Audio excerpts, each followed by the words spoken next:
lidar com 7 versículos hoje, que é uma perícope.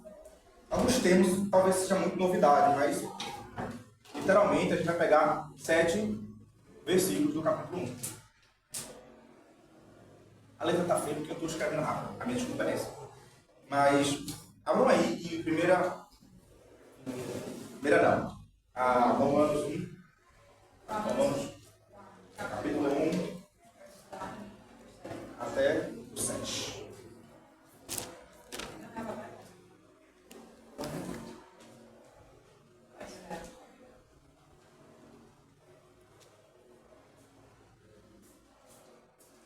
Na minha cabeça não dará tempo de terminar. Mas é curioso porque a gente vai começar essa caminhada em Romanos. Essa caminhada em Romanos, ela é a tentativa da gente poder olhar para a Escritura com um olhar mais profundo, realmente. Eu até trouxe isso aqui. Não sei se vocês assim, já viram, já mostrei exatamente isso. E ao longo da nossa aula, eu vou tentar por tempo, o intuito no final da aula é a gente chegar realmente no grego, a gente provavelmente tentar um momento do alfabeto. Mas vai aparecer muito grego na aula e eu vou justificar o porquê. Porque no final da aula retrasada eu comentei que um dos nossos objetivos, eu vou comentar 4 desse tempo que a gente vai estudar Romanos. Um dos objetivos é que vocês tenham pelo menos uma síntese. Uma síntese literalmente, né, do que a carta aos Romanos apresenta. Então tem 16 capítulos, quem escreveu? O autor é o apóstolo Paulo, mas a mão que escreveu é de Tércio. Eu quero que vocês tenham a noção assim, numericamente, do quantidade de versículos ali, mas também poder sintetizar cada capítulo.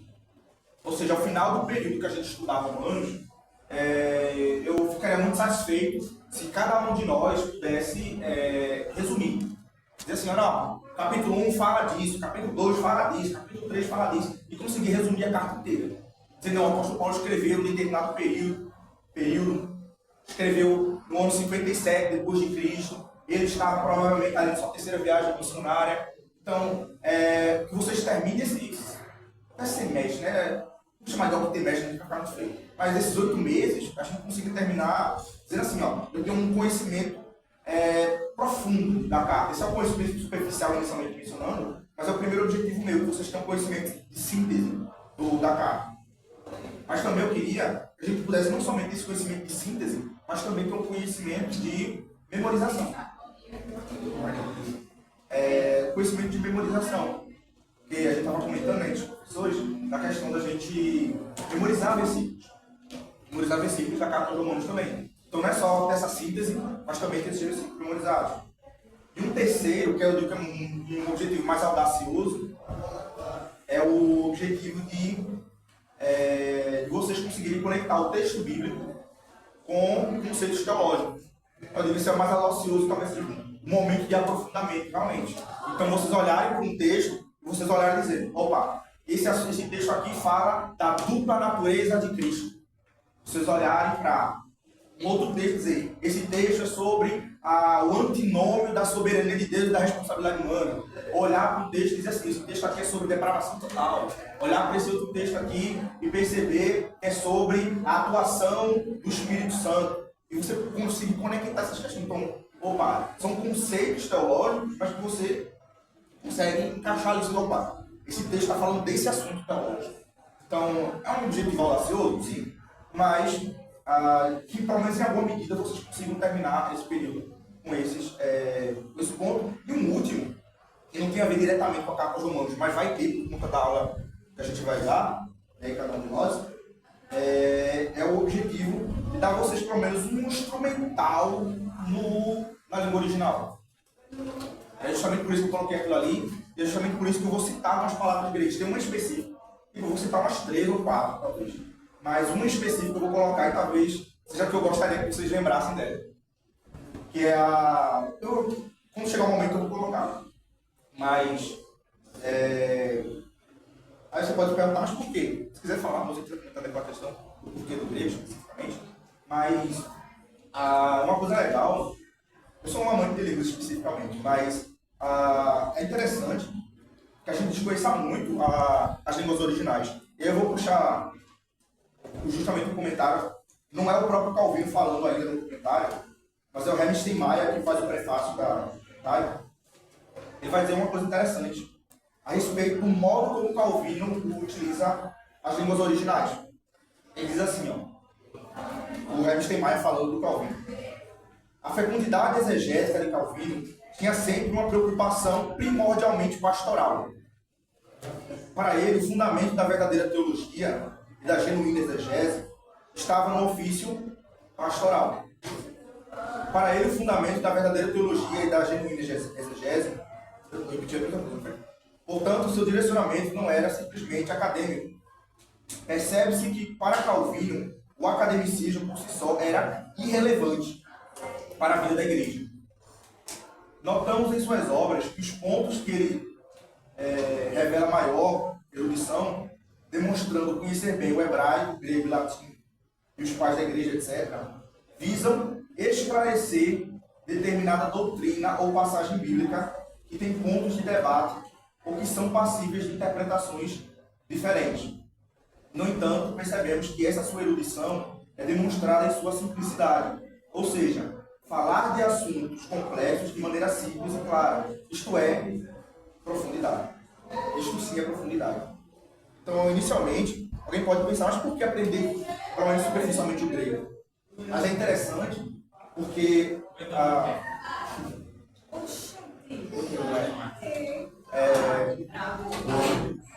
a ideia mesmo é de que a língua original não serve para, tipo, simplesmente ficar, você é grego, você não sabe grego. Não é para isso que serve. Mas ela serve para quê? Para solucionar determinados debates, determinados problemas teológicos. E é bem nesse ponto mesmo. Então, por exemplo, tem situações em que só o conhecimento das línguas originais, e o próprio Calvino vai colocar isso, vai poder solucionar problemas teológicos. Então, e aí? Agora a gente está numa situação em que só a língua original vai colocar. Na aula retrasada, a gente comentou, nem todo mundo está na aula retrasada, preciso comentar. Na aula retrasada a gente comentou o seguinte, teve uma situação que estava evangelizando eu e Larissa, né, minha namorada. A gente estava lá e apareceu um simpatizante das Testemunhas de Jeová. E aí a tradução que eles utilizam é a tradução do Novo Mundo. E a tradução do Novo Mundo é feita com uma teoria toda bagunçada de tradução. E aí estava lá, eu e Larissa evangelizando ele, dizendo, não, porque Jesus é Deus e tal. Ele, não, mas eu não acredito, não entra na minha cabeça que Jesus é Deus. Aí ele, não, mas ok, mostra na Bíblia que Jesus é Deus. Aí ele estava com a Bíblia da tradução do Testemunho de Jeová, totalmente tendenciosa. Aí eu com a tradução lá, inventei na época, no dia. Aí eu, não, mas veja, tem os textos que falam que Jesus é Deus. Aí ele, não, mas aí estava ele com a tradução dele e eu com a minha tradução. Aí a gente lá, tipo, a gente fala o que agora? Aí eu comecei a puxar, eu não estou com o texto grego aqui não, mas a gente agora tem que apelar para o quê? Os originais. Eu falei, não, mas a sua tradução está equivocada, por conta disso, disso e disso. Então a questão ali era qual? Eu tenho que provar para ele que a tradução dele está equivocada a partir de uma teoria de tradução equivocada. Então, é um ponto em que não dá para... não, mas veja, na minha Bíblia diz isso, isso e isso. Sim, mas ele acredita que a minha tradução está errada. Então eu vou ter que ir para antes da tradução. Não é antes da tradução. É para os originais. Não significa que a proposição é que todo mundo vire express na língua original.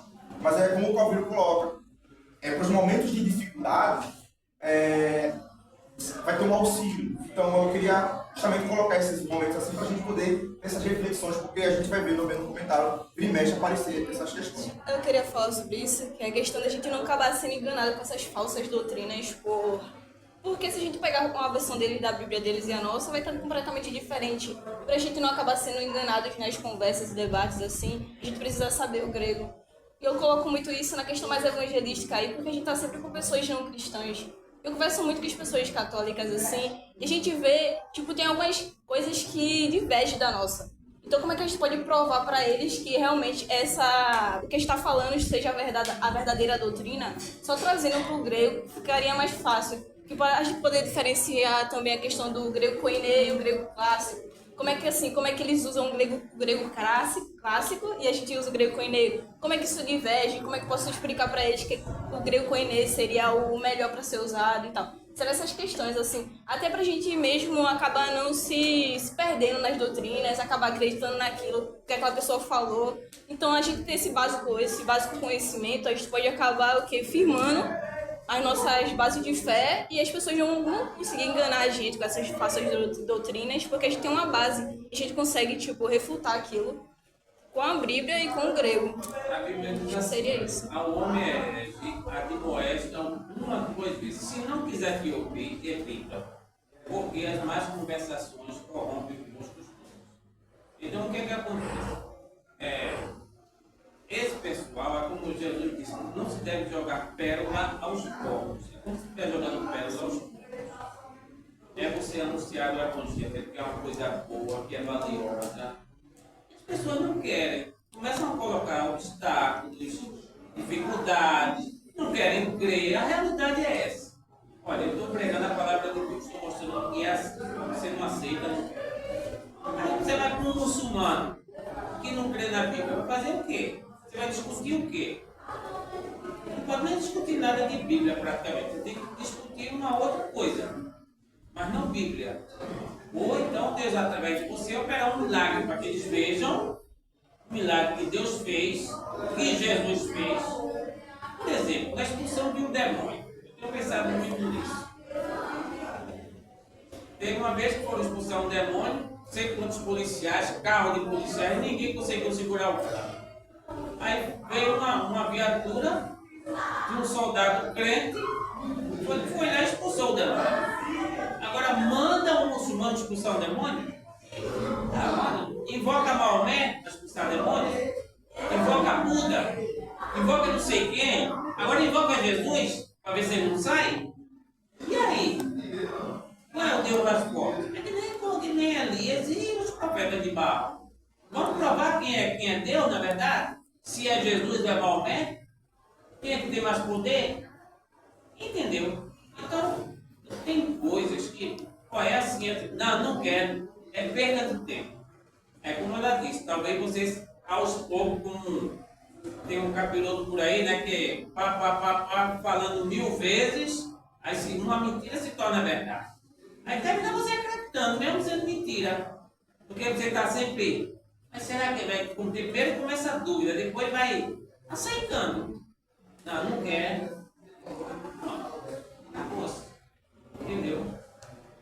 Mas se for até para a questão de grego, de hebraico, eu acho que nem eles têm conhecimento. Nem a gente tem tanto, na realidade é essa, são poucas raríssimas questões, talvez ele, você que estuda muito e tal. Mas na realidade a maioria da gente não conhece, né? Então, a Bíblia diz assim, você mostra os versículos, quer aceitar, tudo bem. Então, vamos orar e acabou de deixar Deus trabalhar na vida deles. E tornando o texto, diretamente, né? A gente vai começar comentando, aí vocês podem ficar assim, eu tenho Romanos 4, capítulo 11, capítulo 1 ao 7. Eu tenho uma revistinha sobre o livro de Romanos. Talvez fosse até o ideal eu tirar um chefe para trazer para vocês se basearem nessa revistinha no estudo de Romanos. Entender sentido. Recentemente a Fiel disponibilizou para comentário, né? Estava disponibilizado. Eu acho que eu coloquei no grupo, mas não sei se vou falar dos professores. Acho que no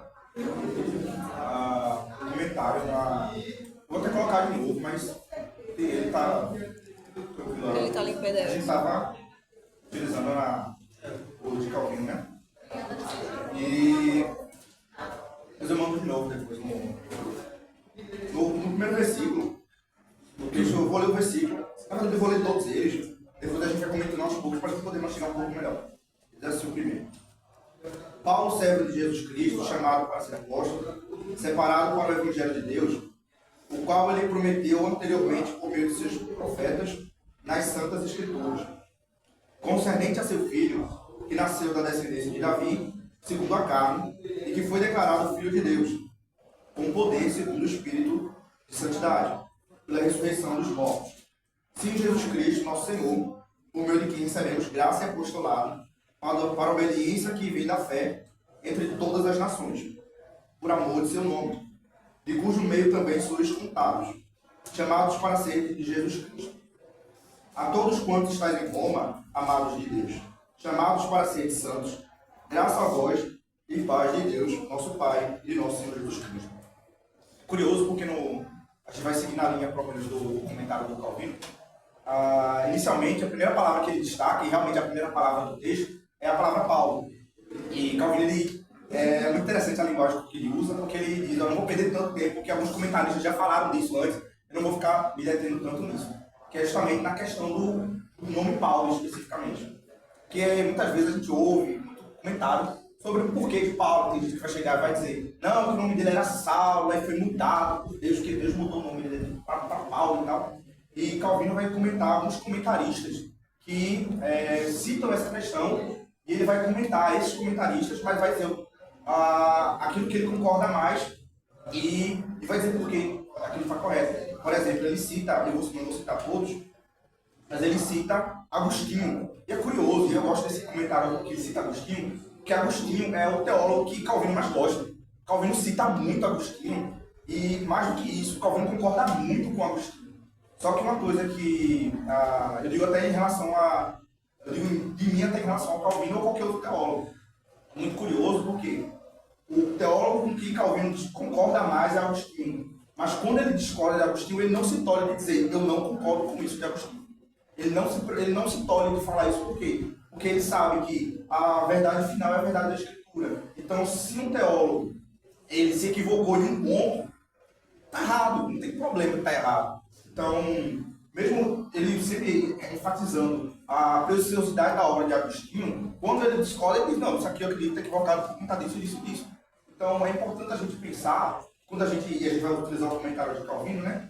Então, é interessante a gente pensar o seguinte: primeiro que você diga, mas tá aquele comentário. Você não precisa necessariamente dizer assim: não, aqui está 100% certo. Não, você pode dizer: nesse ponto aqui eu não concordo com ele, não, por conta disso. Você dizer: a Bíblia está parecendo dizer o contrário. A gente pode ter esse posicionamento, porque quem é infalível é a Escritura. Eu concordo pra caramba com a Bíblia. Mas no momento em que eu perceber que ele está indo no caminho longe da Escritura, eu vou dizer: não, ele está indo longe do caminho. Então a questão não é que a gente vai se dobrar de joelho dizendo: ó, o Santo Calvino. Não. Eu entendo que ele está caminhando no caminho mais próximo da Escritura. E por isso eu sigo a interpretação que ele está seguindo.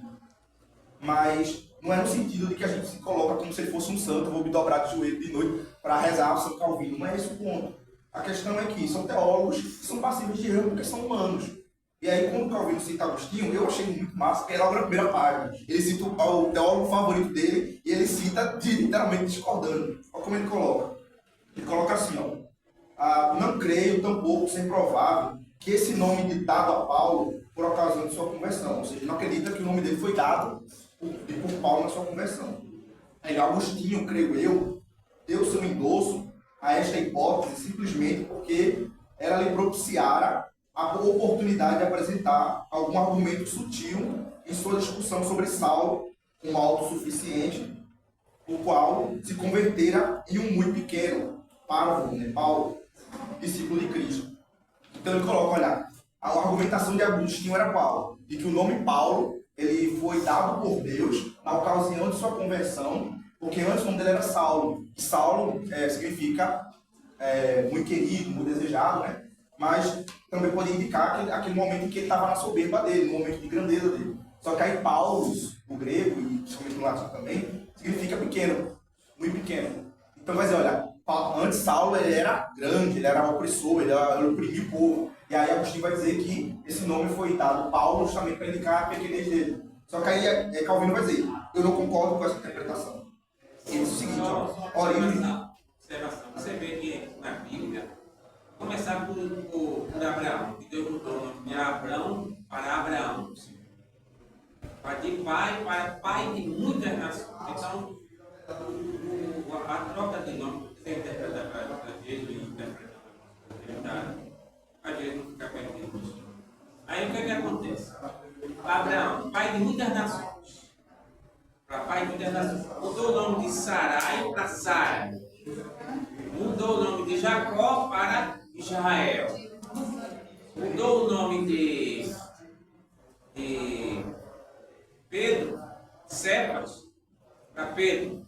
Então, toda essa trocazinha aí tem um significado, não é? Tem um significado por trás. Talvez a gente até não entenda hoje.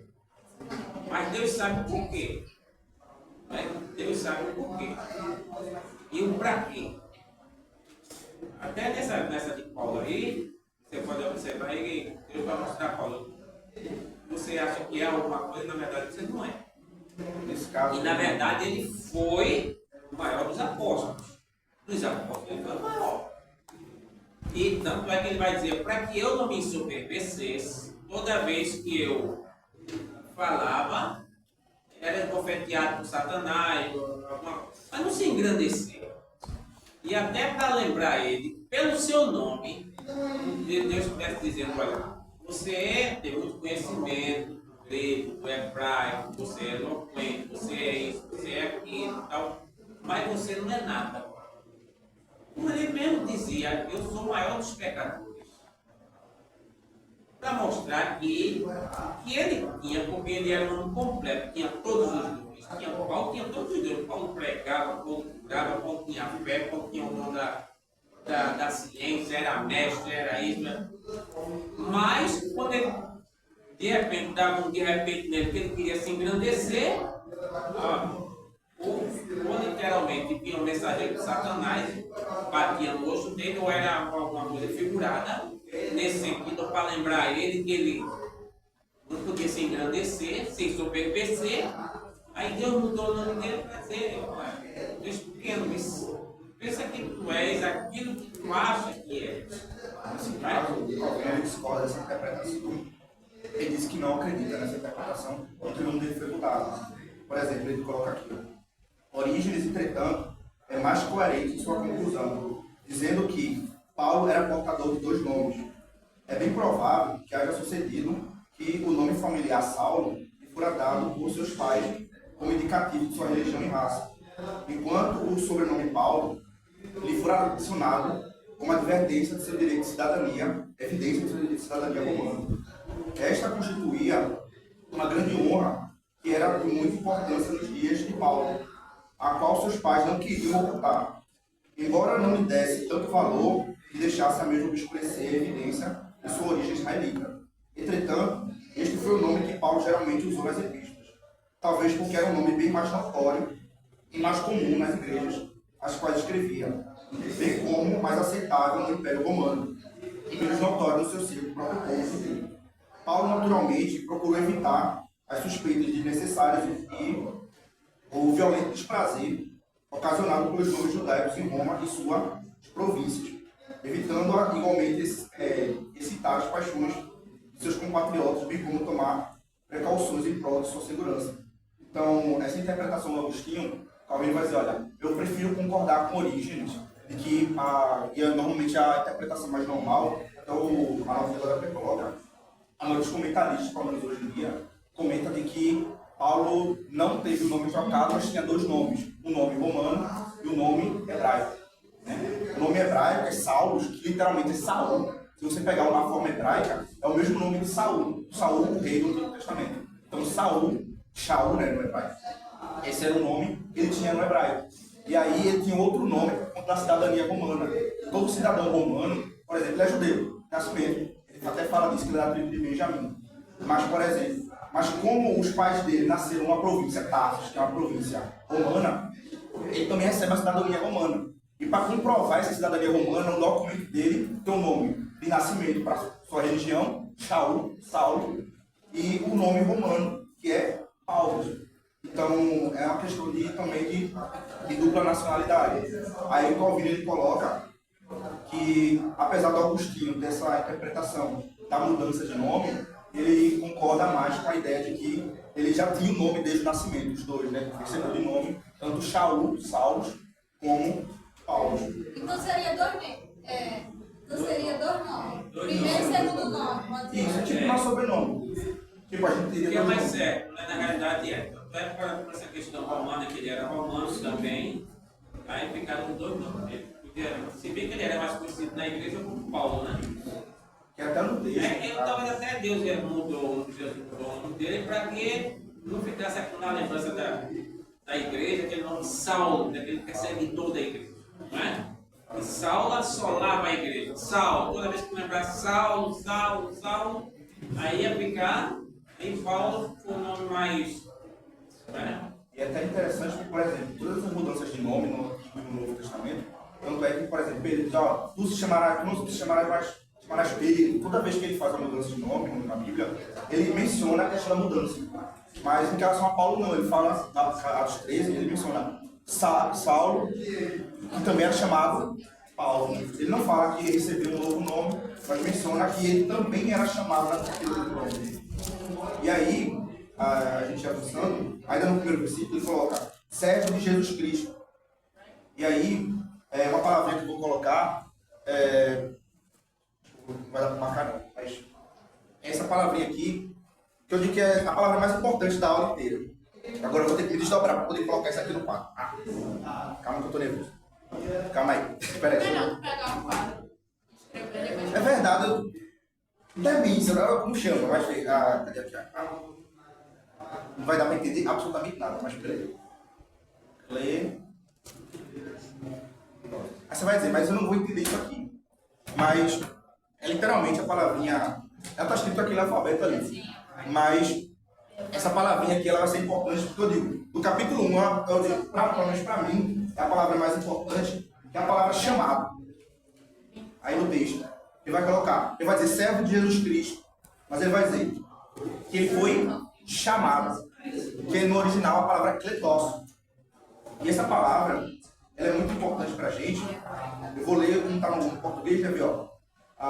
Ele coloca, chamado para ser apóstolo, separado para o Evangelho de Deus. É interessante que essa palavra chamado, ela vai ter muito desdobramento, mas na teologia de Paulo, principalmente nas obras de Paulo, a palavra kletos, chamado, ela tem um significado muito mais profundo, não é simplesmente um chamado que, tipo, te chamei, estou te chamando, não, mas é um chamado literalmente irresistível, e esse é um sentido bem mais profundo, é um chamado, tanto é que a tradução, e o próprio Calvino vai colocar isso, que tem gente assim, ó, apóstolo chamado, não é senão uma boa tradução segundo Calvino, mas sim chamado para ser apóstolo, de modo que não tem outra possibilidade senão aquele chamado.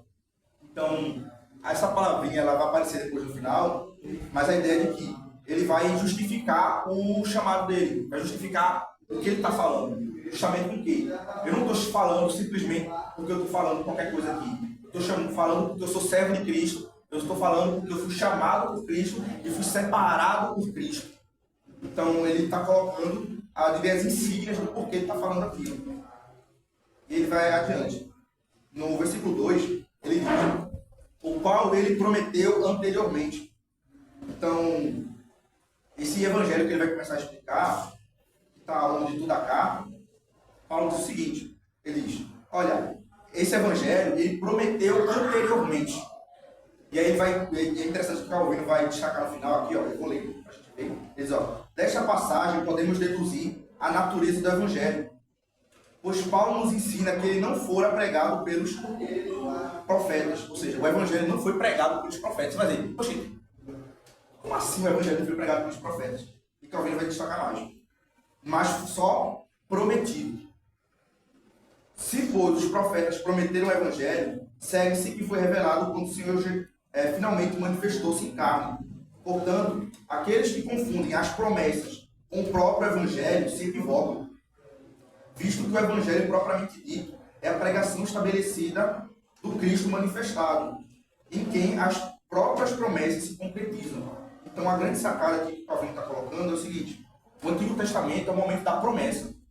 Ali o evangelho ainda não estava completado desse modo. Inclusive, na teologia da aliança, a gente comenta, né? O Antigo Testamento é promessa, o Novo Testamento é o cumprimento dessa promessa. Porque a gente pode pensar o seguinte, ainda que ele esteja prometido, esteja, em certo sentido, revelado, apresentado, ainda não é o evangelho. Quando em Gênesis aparece ali, aquele que pisará a cabeça da serpente e ela lhe ferirá o calcanhar, está apenas prometendo o evangelho. Quando Isaías fala do servo sofredor, que tomaria sobre si as nossas dores e nossos pecados, tomaria sobre si, ele está prometendo. É a promessa, é a revelação do Evangelho, mas não é o Evangelho em si. Então, aqueles que eram salvos na Antiga Aliança, eles eram salvos pensando na promessa futura, ou seja, o Evangelho que viria, e não no Evangelho presente. Então, é interessante distinguir o período da promessa, enquanto o Evangelho não chegou, do período em que o Evangelho é concretizado. Tanto é que os 4 livros que a gente tem no Novo Testamento é chamado como? Evangelhos. E como é que João Batista começou pregando? Olha, arrependei-vos e crede no Evangelho. O Evangelho agora estava literalmente se manifestando, a boa notícia estava acontecendo. Não é que quem estava no Antigo Testamento não poderia ser salvo por aquela boa notícia, mas eles eram salvos pela boa notícia que ia acontecer. Tanto é que o próprio Paulo, no capítulo 3, eu estou adiantando, infelizmente, mas Paulo diz assim, ó, o pessoal da Antiga Aliança, eles estavam impunes, porque Cristo ainda não tinha morrido diretamente, mas eles foram salvos por antecipação, por conta daquele sacrifício futuro. Mas era uma promessa, o Evangelho foi prometido pelos profetas, mas foi revelado e apresentado finalmente em Cristo. E aí Calvino fala para a gente não confundir o período da promessa com o período do Evangelho propriamente dito. E aí ele avança que esse Evangelho é concernente ao Filho, que é o que está lá, literalmente está escrito aí. Deixa eu pegar aqui, ó, como ele coloca. Capítulo 3, versículo 3. Concernente a seu Filho, que nasceu da descendência de Davi, segundo a carne. Perceba que o versículo começa a chamar ele, ó, concernente a seu Filho. O que ele quer dizer com isso? E aí, 2 palavras que Calvino coloca, é literalmente aqui, ó. Aquele, Jesus, né? É tanto o objeto como o centro da nossa fé. Ou seja, quando ele fala que os profetas prometeram algo, e aquilo que os profetas prometeram foi concernente ao Filho, ele está dizendo o seguinte, ó. Literalmente, o centro de todo o Evangelho, de tudo que os profetas prometeram, e de tudo que os apóstolos anunciam, tem um centro. Um objeto, e o objeto aqui é o alvo. Por exemplo, qual é o objeto da minha visão? É o ventilador. Ele é o meu alvo de vista. É o objeto. Não é o objeto no sentido de coisa, mas é o objeto no sentido de alvo. É o objeto, é o objetivo. Estou olhando para aquilo. Mas ele não é só o objeto, aquilo que deve ser crido, mas é também o centro. É como se toda a Bíblia tivesse literalmente ao redor, e o centro é Cristo. Então tudo se encadeia e leva para Jesus. Jesus é o centro das promessas que foi feita no Antigo Testamento, e ele é o centro da pregação dos apóstolos. É como se, literalmente, tudo convergisse em Cristo. Tudo é sobre Cristo, para ele, por ele. É tudo a respeito dele. E é isso que Paulo está colocando aqui inicialmente. Então, é curioso porque Paulo está escrevendo uma carta para uma igreja que ele não esteve presente. Está escrevendo para uma carta que ele não conheceu pessoalmente. Ele não conheceu fisicamente aqueles irmãos, né? Logicamente de lá. Então, qual é a ideia? Ele está inicialmente dando uma boa disposição, porque muita gente está falando mal de Paulo. Então, o que é que ele vai fazer? Olha, o que eu estou ensinando não é nada além do que vocês já sabem. Isso aqui é o Evangelho verdadeiro, é sobre Jesus, não é sobre nada mais. Jesus é o centro disso que eu estou pregando, e ele está deixando muito claro, é sobre Jesus. Jesus é o centro desse Evangelho. Ele fala, Jesus Cristo, nosso Senhor. Aí ele coloca que nasceu. E aí a gente já começa a falar de algo, que é uma palavra um pouco difícil, mas eu só vou citar por ocasião realmente de citação. Daquilo que eu comentei mais cedo, né? Sobre a questão de que muitas coisas teológicas vão aparecer, e como a gente vai ter um longo período de conversa sobre Romanos, é interessante que a gente possa ter esse olhar um pouco criterioso, muitas vezes, com o texto, e dizer assim, ó, esse texto está falando sobre o quê? E essa é a pergunta que a gente tem que fazer sobre o texto. A gente está lendo o texto, a gente lê, às vezes passa, mas a gente pergunta para o texto. Esse texto fala sobre o quê? A gente leu, mas a gente sai do texto e pensa assim, não, aquele texto falou sobre o quê? É um exercício de interpretação. Ou seja, você poder sair do texto e alguém perguntar. E a gente perguntar aqui, inclusive, na classe. É uma escola bíblica. Na escola a gente costuma perguntar. Acabei de aplicar a lição. Mas o que o texto falou? E você poder dizer, não, o texto falou sobre isso. Isso que são as questões doutrinárias. Doutrina e teologia é literalmente sinônimo nesse sentido. Então, quando a gente pensar, o que é que esse texto fala sobre Deus? É literalmente a doutrina do texto. É a teologia do texto. E aí, Calvino vai começar a falar que a partir do momento em que Paulo fala que nasceu, ele começa a falar de uma doutrina. Que doutrina? A doutrina da encarnação de Cristo. E isso é extremamente importante para o Evangelho. Porque se ele encarnou, significa que ele existia antes. Veja o quanto a gente pode tirar a vida. Ele nasceu, ele encarnou. Aí nasceu da descendência de Davi, filho de Davi, filho de Deus. Esses termos todos, eles aparecem no texto bíblico. E Calvino vai colocar justamente a doutrina da dupla natureza de Cristo. Tem até um nome técnico mais difícil, que é a união hipostática das duas naturezas de Cristo. Mas perceba, Cristo, e é extremamente importante que a gente entenda isso, como a gente mencionou os testemunhos de Jeová, né? Mas, por exemplo, alguém pode pensar, poxa, mas parecem tão sinceros no que falam. Parece, não parece? Saem de manhã no sol quente, com a sombrinha ali, perreando os outros de manhã cedo. Tem que ter muita sinceridade para sair de manhã cedo no sol para perrear os outros de manhã cedo. Tem que ter. Mas Calvino coloca uma coisa, ó. Divindade e humanidade são dois requisitos que devemos procurar em Cristo, caso pretendamos encontrar nele salvação. A gente não pode negar nem a humanidade de Cristo, nem a divindade dele, se realmente queremos encontrar salvação em Cristo. E foi 100% de cada um, né? Exatamente. Tanto é que Cristo precisava se tornar homem, 100% homem, como Adão. Provavelmente ele vai falar mais à frente que o primeiro Adão pecou, o segundo Adão não pecou. Quer dizer, o segundo Adão no sentido que Jesus foi o segundo Adão, que não era o nome Adão, lógico, é porque ele faz como é que ele pode dizer, sentido metafórico, não é? Porque Jesus precisava ser homem para resgatar a humanidade. Precisava ser homem, então ele foi 100% homem, porém sem pecado. Aí é onde está o segredo, não? Onde está o segredo. E foi 100% Deus. E ele nunca deixou de ser Deus, apesar de ser homem. E é tão complexa essa questão que a gente já citou esse termo na aula anterior, né? Então, o termo antinômio. Porque, por exemplo, inclusive o Calvino vai citar um herege, mas é uma questão importante. Porque, por exemplo, essa questão das duas naturezas, muitos hereges tentaram logicizar isso. Como assim? Vão tentar, não, mas como é que pode um ser ter duas naturezas? Ele é 100% homem, 100% Deus. Percebe que matematicamente, e matematicamente eu digo logicamente, dentro da lógica humana, isso não faz sentido. Porque se é uma coisa 100% total, como é que uma coisa é 100% duas coisas? Significaria que é duas coisas, mas não é.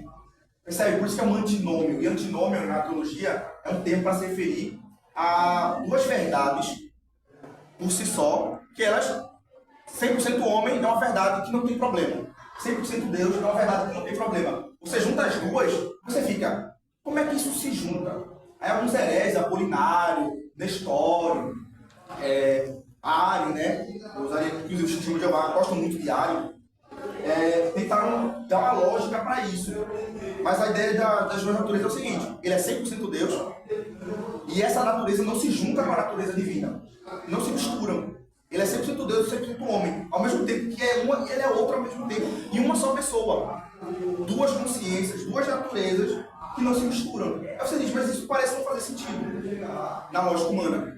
E aí o Evangelho, ele não está nem preocupado com o que é lógico do ser humano, mas é aquilo que se apresenta como divino. É o objeto da nossa fé, como ele já mencionou na aula passada. Então, por isso que é objeto da nossa fé. Porque muitas das coisas do Evangelho, elas não cabem na nossa lógica humana. Não significa que não tem lógica. Tem. Mas a lógica é acima de nós. É a lógica de Deus. A mesma coisa a Trindade. Trindade, 3 pessoas, um só Deus. Aí você vai tentar colocar isso na matemática humana. Não cabe. Porque Deus é grande demais para caber na nossa lógica. E Deus é grande demais para caber no nosso entendimento. Então a grande questão é a gente poder olhar para o nosso Deus não como um Deus que cabe na nossa caixinha e que eu vou... Não, Deus é isso aqui. A gente explica aquilo que Deus revelou, a Escritura. E a gente está falando isso aqui porque Deus revelou. Então eu consigo explicar a Escritura porque Deus revelou. Mas tem coisas que a gente vai chegar num ponto e dizer, mas a partir daqui eu não consigo, porque ele é grande demais, é sublime demais, é maravilhoso demais. E esse é o ponto. Salmo 51 vai dizer isso, né? Duas obras, Salmo 119 também, não consigo compreender de uma maneira tão maravilhosa, Salmo 51 foi formado. Teus pensamentos, 139, teus pensamentos Testamento e os presbíteros não posso compreender. Porque, como você está dizendo, nós somos limitados. Agora, não é o homem que se tornou Deus, é um Deus que se tornou também homem. Aí é a diferença. Não é que um de nós se tornou um Deus, mas é o Deus que se tornou homem. Aí ele pode. Entendeu? Aí ele pode. Aí é a diferença. Exato. E aí é sublime o modo como Deus se revela, né? E aí, ele nasceu, ele encarnou, tomou essa segunda natureza, a natureza humana, e ele foi declarado filho de Deus. E aí ele, versículo 4, né, declarado filho de Deus. Ele tem toda uma questão em relação ao declarado, mas para a gente avançar... 5 minutos. E aí, ele coloca... Eu vou pular essa questão do 4. No 5 ele coloca: por meio de quem recebemos graça e apostolado, o seu nome. E ele vai colocar essa questão da graça do apostolado, ele colocando... Tem uma questão um pouco complexa aqui, mas aí não tem tempo para explicar. Mas graça e apostolado juntos aqui, no grego, no português não dá para ver nada, literalmente. É um dos pontos que eu coloco da importância dessa questão da língua original. No português você vê graça e apostolado. Graça é um substantivo, apostolado é outro substantivo, para não participar aqui. Mas no grego estão em casos diferentes. Você vê o que é caso? Aí é questão de grego. Estão em casos diferentes, sendo que não é para estar nesses casos no grego. Então qual é a questão?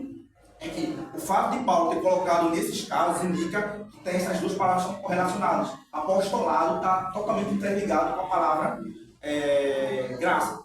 Inclusive ele vai mencionar a conjunção cair, né, o ia. Então, o apostolado dele é baseado na graça, é pela graça, ele foi chamado por qualquer mérito dele, e é justamente o que Calvino vai falar depois.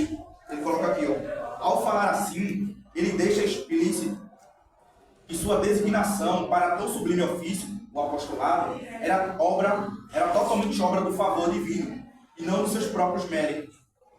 Ainda que aos olhos do mundo seu ofício não aparentasse nada senão perigo, fadiga, ódio e desgraça, todavia aos olhos de Deus e de seus santos, ele não possui virtude comum e ordinária, e deve, portanto, ser atribuído imerecidamente à graça. A tradução, recebi graça para ser apóstolo, seria preferível e contém o mesmo significado. Então, Calvino ele prefere a tradução, recebi graça para ser apóstolo, em vez de recebemos graça e apostolado. Justamente porque a questão do caso no grego aqui, está indicando justamente que esse apostolado é baseado totalmente na graça. É Deus que chama e é Deus que se responsabiliza por esse chamado. E aí, literalmente não temos tempo, mas depois no versículo 6, ele coloca novamente aquela questão de chamados para ser de Jesus Cristo. E aí Paulo termina nessa questão do que ele falou sobre o Evangelho. Jesus nasceu, Jesus ressuscitou pelo poder do Espírito Santo, foi declarado Filho de Deus com poder, e o Espírito Santo foi instrumento de Deus para essa revelação. E aí no versículo 6 ele coloca, falando a respeito dos romanos, chamados para ser de Jesus Cristo. E mais uma vez aparece aquela palavra que eu coloquei, kletos, eu não deu para falar tanto, mas kletos, como eu mencionei, é um chamado diferente. Então aqueles que foram chamados para ser Jesus Cristo a respeito, inclusive, do chamado irresistível de Deus. Ou seja, você olha chamado, sempre que você olha para Paulo falando chamou, você entende o seguinte: Paulo falando graça irresistível, chamado irresistível, um chamado que Deus opera no coração daqueles que foram predestinados eternamente. E é justamente isso que Calvino vai colocar aqui, ó. Porquanto ele for escolhido pela própria eleição do Senhor. Ou seja, os que são destinados a se tornar herdeiros da vida eterna são não só escolhidos por seu Pai Celestial se tornarem filhos, mas uma vez escolhidos, são igualmente confiados a seu cuidado, e ele é dignificado como seu pastor. Ou seja, quando a palavra chamados aparece no texto bíblico, melhor dizendo, utilizados chamados no texto de Paulo, é um chamado diferente. Essa palavra kletos é um chamado especial, é um chamado irresistível, é um chamado, de fato, que ele atrai para si, que não há resistência. E você percebe isso por todas as vezes que isso aparece. Você vai dizer, o anúncio do Evangelho, o chamado geral, é diferente do chamado especial, do chamado irresistível. E por isso que cletose não diz respeito a um chamado. Ah, não, vou pregar e estou chamando todo mundo. Beleza, isso é outra coisa. Mas cletose é um chamado irresistível. É um chamado que acontece no coração e que Deus chama aqueles que foram eleitos. Chama as suas ovelhas. E aí, não dá pra gente avançar tanto, mas talvez a gente comentasse isso, talvez na próxima, porque não realmente não tem tempo. Mas eu queria, antes de encerrar, pegando aqui, porque vocês percebem que tem algumas letrinhas aqui. Quer dizer, eu não faço a menor ideia de como ler isso aqui. Você vai dizer, isso aqui é um K. Não é um K. Isso aqui é uma letra K. É a letra K. Tá feio pra caramba, mas é a letra lambda. Parece um E, mas é a letra Eta. A letra tal, a letra ômicron e a letra sigma final. Aí, antes da gente encerrar, a gente tem 3 minutos.